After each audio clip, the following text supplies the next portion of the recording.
हे सगळे जे लोक आहेत तर मला एक ते कुटुंब म्हणूनच वाटायला लागले. म्हणजे 5 दिवसामध्ये मला खरंच, मी म्हटलं मला घरी एवढं चांगलं वाटलं नाही, एवढं छान इथं सगळं झालंय, जेवण वगैरे सगळी व्यवस्था वेळच्या वेळेला सगळं, आणि थोडंफार गैरसोय होतेच करून घेण्याचं कर्तव्य. कारण आपणही कुठं प्रवासात बाहेर जर गेलो तर अशा काही काहीतरी अडचणी येतात आणि आपण ते सहकार्य आणि घरातल्यांना सहकार्य करतोच.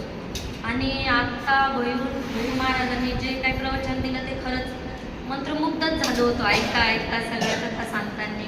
आणि ह्या कमी वयामध्ये ती धावपळ बघून खरंच म्हणजे दोघांचंही, सरांचं आणि भैरू महाराज आणि दुसरे आपले सर, तर त्यांच्यासाठी मी एक छोटंसं स्फूर्तिगीत म्हणते.